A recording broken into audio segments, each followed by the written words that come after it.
Matthew Cuthbert and his horse trotted comfortably over the 8 miles to Bright River.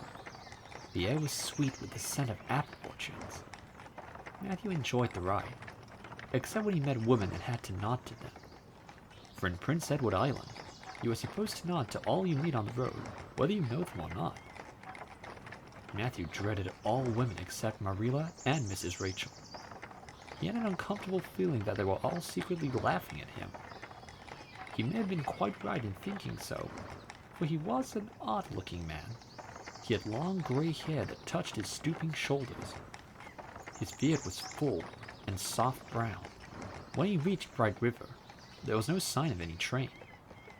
He thought he was early, so he tied his horse in the yard of the Bright River Hotel.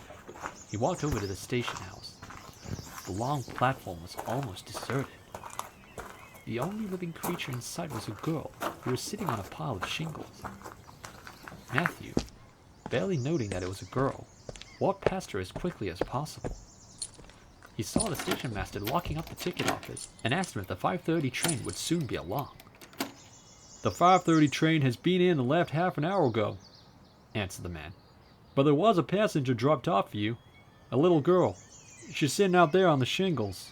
"I'm not expecting a girl," said Matthew quickly. "It's a boy I've come for. Mrs. Alexander Spencer was to bring him over from Nova Scotia." The station master whistled. "Guess there's some mistake. Mrs. Spencer came off the train with that girl. She told me you and your sister were adopting her from an orphanage. That's all I know." Then he chuckled. "I haven't got any more orphans hidden about." "I don't understand," said Matthew. He wished that the Marilla were here to handle the problem. "You'd better question the girl," said the station master. "She'll be able to explain. She's quite a talker." Matthew groaned as he turned about and shuffled down the platform toward her. She had been watching him ever since he had passed her. The girl wore a very short, very tight, very ugly dress of a yellowish-gray color. A faded brown sailor hat was upon her head. 2 braids of thick, red hair extended down her back. Her face was small and full of freckles. Her mouth was large and matched her grayish eyes. Matthew, however, was spared the ordeal of speaking first, for as soon as she figured out that he was coming to her, she stood. "I suppose you're Mr. Matthew Cuthbert of Green Gables?" she said in a sweet voice. "I'm glad to see you. I was afraid you weren't coming for me. I was imagining all the things that might have happened to prevent you. I had made up my mind that if you didn't come for me, I'd go down the track to that big wild cherry tree at the bend. I was going to climb into it and stay all night. I wouldn't be a bit afraid. It would be lovely to sleep in a wild cherry tree all white in the moonshine, don't you think?" Matthew had taken her scrawny little hand awkwardly in his. Then and there he decided what to do. He could not tell this child with the glowing eyes that there had been a mistake. He would take her home and let Marilla do that. She couldn't be left at Bright River anyhow, so all questions and explanations might as well take place back at Green Gables. Sorry I was late," he said shyly. "Come along.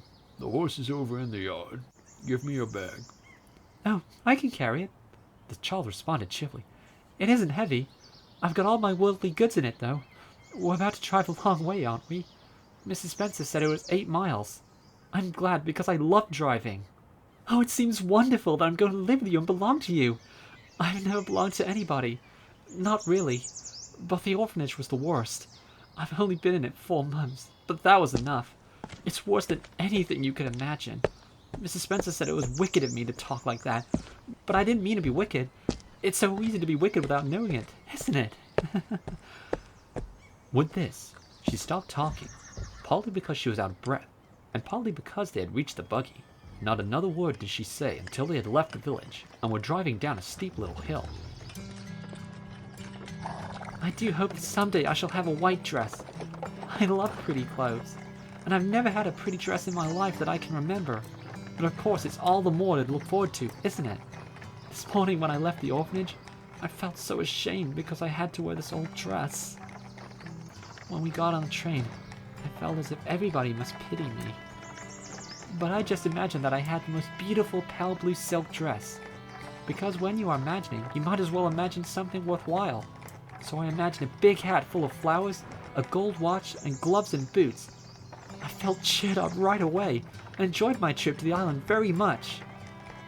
She looked at the tall trees. There are a lot more cherry trees, all in bloom. This island is the bloomiest place. I love it already. I'm so glad I'm going to live here. I've always heard that Prince Edward Island was the prettiest place in the world, but I never expected I would live here. It's delightful when your imaginations come true, isn't it? Matthew, much to his own surprise, was enjoying himself.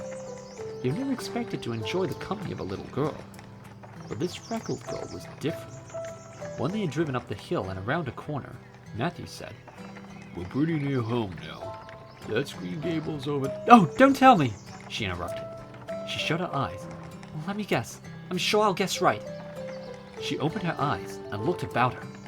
Over in the southward sky, a great crystal white star was shining like a lamp of guidance and promise. That's it, isn't it? She said, pointing. Matthew slapped the reins on the horse's back. You've guessed it. But I reckon Mrs. Spencer described it so you could tell. No, she didn't. I hadn't any real idea what it looked like, but as soon as I saw it, I felt it was home. Oh, it seems as if I must be in a dream. Do you know my arm must be black and blue from the elbow up? For I pinched myself so many times today to see if it was real. But it is real, and we're nearly home, aren't we? Matthew stirred uneasily. He felt glad that it would be Marilla, and not he who would have to tell this child that the home she longed for was not to be hers after all.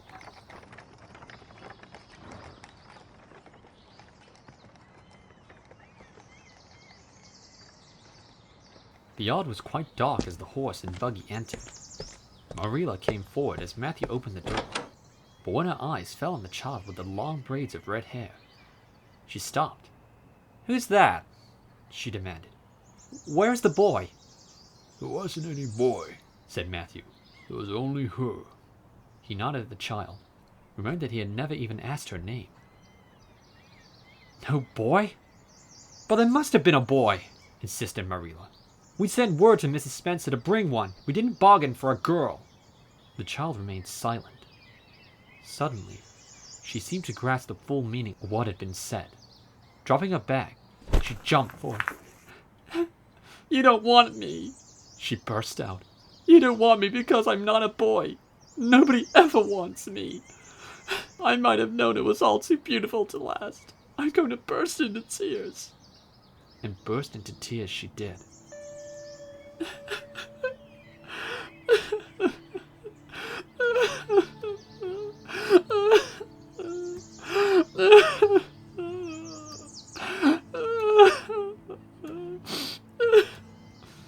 Marilla and Matthew looked at each other across the buggy. Neither of them knew what to do. Finally, Marilla spoke. Well, there's no need to cry about it. Come inside and let's get you settled for the evening. The child raised her head quickly. She revealed a tear-stained face and trembling lips. You would cry too, if you were an orphan and had come to a place you thought was going to be home. Then to find out they didn't want you because you weren't a boy. This is the most tragical thing that's ever happened to me. Marilla's grim expression softened a bit. Well, don't cry anymore. You'll have to stay here until we sort out this mess. What's your name? The child hesitated for a moment. Will you please call me Cordelia? Call you Cordelia? Is that your name? Asked Matthew. It's not exactly my name, but I would love to be called Cordelia. It's such a perfectly elegant name. Don't you agree? I don't know what on earth you mean, said Marilla. If Cordelia isn't your name, what is? Anne Shirley, she said. But please do call me Cordelia. It can't matter much to you what you call me if I'm only going to be here a little while, can it? Cordelia is such a beautiful name. Anne is a good, sensible name, said Marilla. You've no need to be ashamed of it. Oh, I'm not ashamed of it, explained Anne. I simply like Cordelia better. But if you'll call me Anne, spelled with an E, I shall not ask to be called Cordelia any longer. The E makes Anne look fancy. I do sometimes like to pretend I'm fancy. Very well then. Anne spelled with an E, said Marilla.